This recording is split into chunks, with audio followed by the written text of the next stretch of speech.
Morning peeps, good morning everyone, how's everyone doing? Hopefully you guys are all doing well. Don't forget to hit that subscribe button. If you guys are new to the channel, don't forget as well to like and share the vids. Guys, I'm sorry about yesterday's live. It's just not good enough, is it? It's just not good enough. I tried for like 20 seconds, but the internet just ain't strong enough.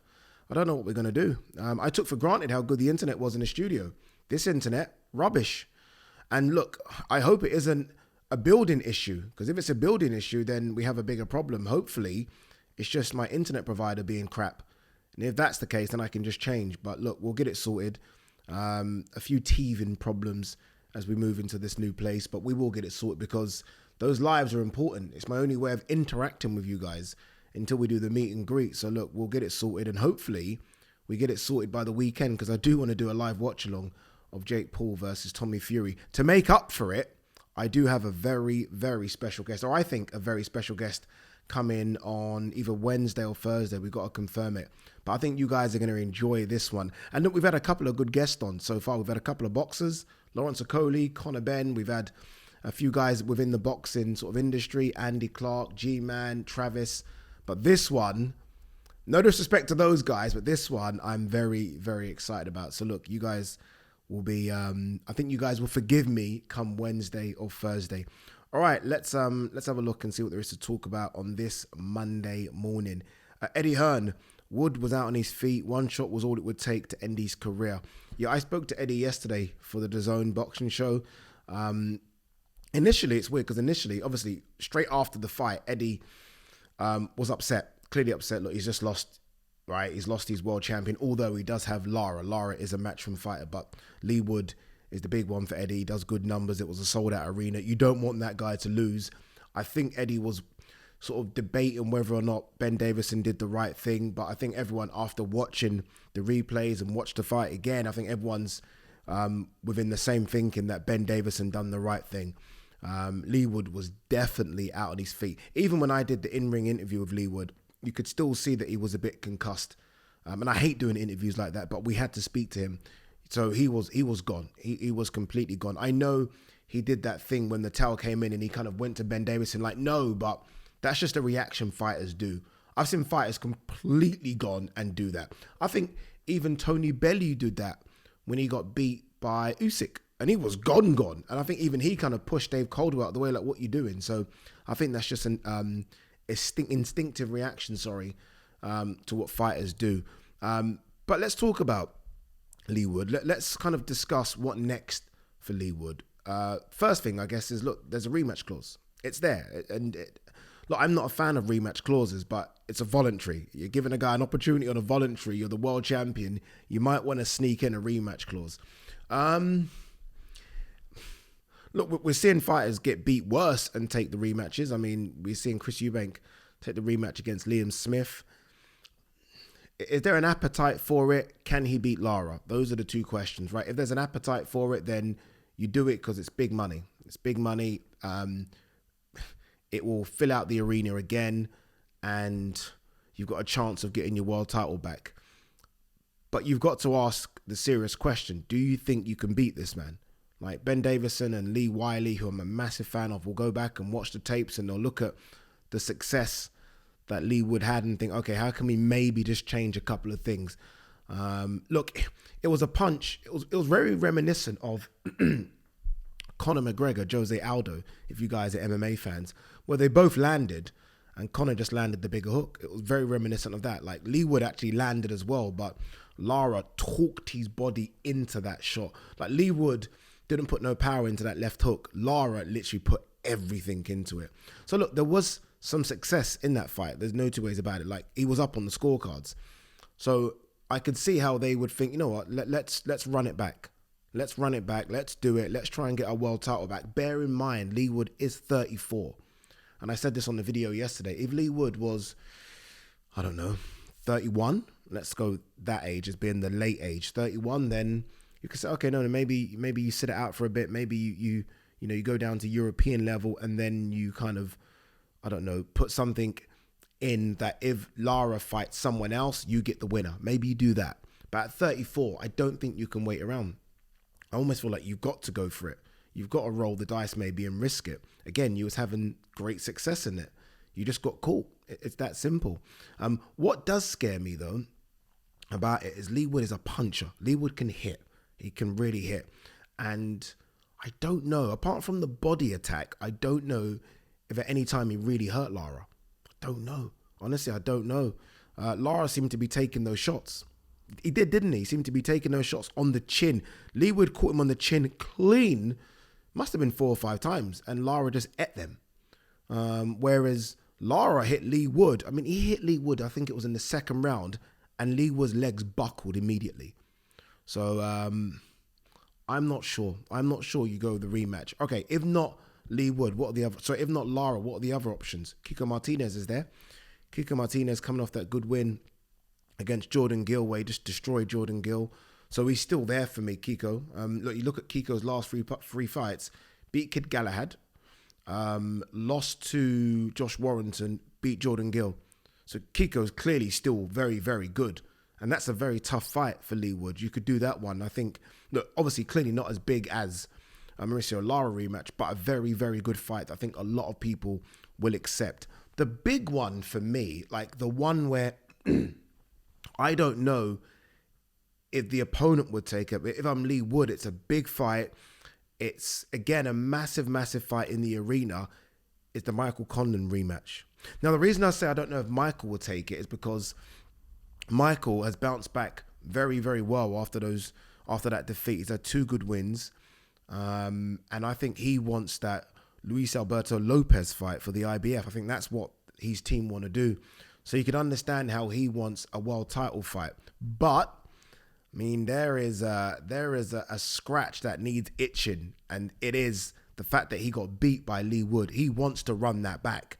That's a big, big fight. Whether or not Leigh Wood wants to travel to Ireland, or if Michael Conlan's willing to come back over again. If he does come over again, he's going to bring the whole of Ireland with him like he did last time. So there are options there, very, very good options for Leigh Wood. And those, for me, are the only 3. I mean, look, there are other ones, right? I mean, he could wait to see what Robisi Ramirez does with Isaac Dogbo. You could fight the loser of that. No shame if that is Dogbo. Then, look, Dogbo, although based in the States, has fought a lot of his career over here. So there will be interest in that fight. Does he go up in weight, potentially? I mean, if he does go up in weight, then, I mean, look, I mean, Navarreti's there. I mean, it's quite daunting, right? But he's there. Look, with Leigh Wood now, there's no point. I say Navarreti's daunting, and it is daunting, but there's no point taking too many steps backwards. You're a former world champion. You've got a couple of really good wins on your resume. There's no point going too far back after a defeat. There isn't. Some I've seen online have spoken about retirement. Look, I'm one of the first people, I'm like, retire, get in, get rich, get out. But no. There's still a lot left in Leigh Wood.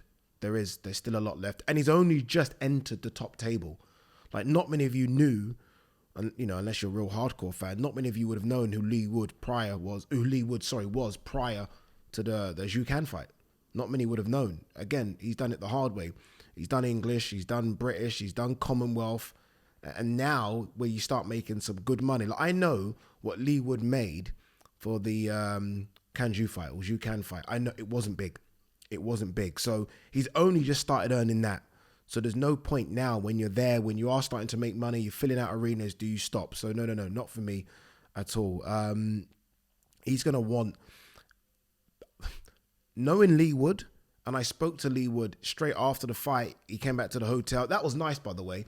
And these are, hopefully, there was a camera there, but I don't think there was. But Leigh Wood walked up into the hotel, and everyone stood up and gave him applause, everyone, which was nice. And I went up and spoke to him, and he's like, Ade, I just got caught, man. I just got caught. He wants it. I could see the fire in his eyes. He wants that rematch. But if not, Lara, second option for me would be Kiko. Third option, maybe even just before Kiko, Michael Conlan. I think there are some really, really good fights out there for him. All right, let's have a look and see what else there is to talk about. Josh Cattrall says fight with Teofimo Lopez is bigger and harder than... Sorry, Josh Taylor. Did I say Josh Cattrall? Josh Taylor says fight with Teofimo Lopez is bigger and harder than the Cattrall fight. Bigger, yes, it is bigger. Harder, debatable. I mean, Teofimo hasn't looked amazing at 140. Yeah, it didn't look great against Sandor Martin, did he? Questioned himself after. So I don't know about that. I mean, Josh says harder, but Josh lost to Catchall. That's fact, right? He lost. Fact. I mean, the record books will say he didn't, but he did. So I don't know if you can get harder than someone that's already beaten you. But look, he's right about the first bit. It is a bigger fight.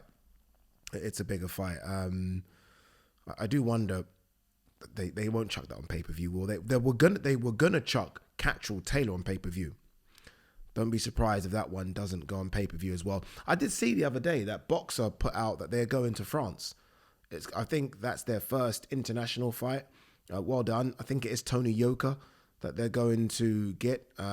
He's comeback fight since that Martin Bakole defeat. But I think it's good that they are starting to, grow a bit and sort of do these international fights. I think it's fantastic, that one.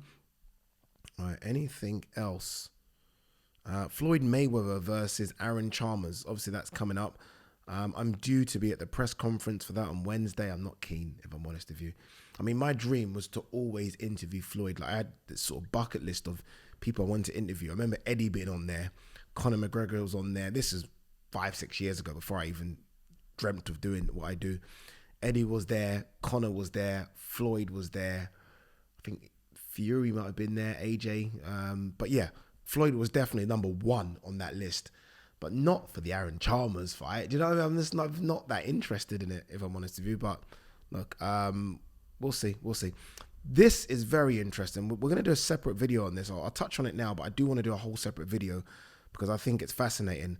Wilder has basically come out and said he's a free agent. He says, look, I'm still part of PBC, no bad blood, but I'm willing to work with anyone. So look, his first choice will always be PBC, right? And they are trying to make the Andy Ruiz fight, but there's clearly something going on with PBC's financials. Clearly something, because now people are starting to look elsewhere. If he's a free agent, then I mean, you know what I'm going to say. I mean, I know there's a lot of talk about AJ versus Dillian Whyte in the summer. No sirree. No sirree. If AJ looks, and I think he will look devastating against Franklin, like, for me, there's no bigger fight. Like, AJ Wilder, obviously, look, my dream is chaos in Lagos. Don't know why that's a dream. That can happen. There are billionaires in Nigeria that can put that fight on. Billionaires. Trust me, I feel like maybe those of you that are not Nigerian or don't know about Nigeria might think that Nigeria can easily afford to put that fight on. Like, easily. It's not like the fight's going to cost $1 billion. Do you know what I mean? Like, Dangote could literally just, take that, put that fight on. Love to see it, but it's more likely the fight will go to Saudi Arabia or the Middle East. But there should be no reason why that fight can't happen if he's a free agent. I guess there is an if part to it, right? Anything else before we wrap? Let's have my go-to now for all this stuff is Michael Benson first, and then we'll go Michael Coppinger, the two mics, and see what they are saying. I think you guys are really going to like the guest. Hopefully the guests don't let me down after all this hype, but I think you'll like it. I really do. Leigh Wood here, who tweeted saying, also, I stand by my coach's decision. I know he cares about me. Boxers sometimes have to be saved by themselves. I have more big nights ahead. It was painful at the time, but with my kids today, smile on my face, knowing I'll be back better than before, like always. Yeah, that's the most important thing, innit? It really is. I know everyone says it and people think it's a bit cliche when they say, family. Like, imagine he did get caught again. Imagine, and he's out on a stretcher, or there's oxygen. Do you know what I mean? All that kind of stuff, and there's that worry. Then your wife's watching out. Scary. Don't even want to think about it. Oh, what else? Oh, here we go. A bit. This is Eddie. Eddie Hearn has stated that he will absolutely make an attempt to work with Deontay Wilder now that he's declared himself an open agent. Hearn said, I'd love to make Deontay Wilder versus Andy Ruiz. It's a great fight and we'll love to try. Okay, so he's almost talking about signing Wilder and then making Wilder with these other fights as opposed to just talking Wilder, AJ. Look, I mean, Eddie would love to have Deontay Wilder under his banner. DAZN would go crazy about having Deontay Wilder. Bear in mind, I mean, you think of who DAZN have in America Canelo, yes. Who else? Ryan Garcia. In terms of big names, I mean, there are others, like you look at the Estradas and Chocolatitos, but they're not big names. Wilder's a big name. You want that one. We'll end on this. This is Jake Paul calling out Carl Froch. He says, Carl Froch mad because I made more in 1 year than he made his whole career. Not true. And, I don't know about Jake Paul's other money that comes in, but just from boxing, not true. Trust me. Carl Froch was happy to tell me what he got paid for his fights against Groves, Kessler, the Groves rematch as well. What else did he say was pretty big? Yusuf Mack was pretty big as well. So that's not true. I know the figure. Well, look, if Jake Paul made that from boxing, then fuck me, he's getting paid. He says, look, you want the payday? I get it. So let's do this. Fight Anderson Silva on my next card. And if you get lucky and beat him, then we can step in the ring and you make your career payday. Let me know. Froch would absolutely annihilate Anderson Silva. Like, I know Froch hasn't been in the ring for a while, but, you know, mate, that guy's as hard as nails. He'll beat Anderson Silva. He'll knock him out. And he'll knock out Jake Paul as well, I believe. Like, there does get to a point, though, when a fighter's been retired for, like, when does it get to the point where they've been retired so long and I'm not romanticizing about them before? I think Froch can do him. Froch is 44, 45, so he's not 50. But, I don't know. Does he still spar? Does he hit the pads? But once he turns that switch, as much as we laugh about Froch when he talks about 80,000 George Groves, Froch is as fucking tough as they get. As tough as they get. And I think he would absolutely ice both of them. That's what I think. Peace.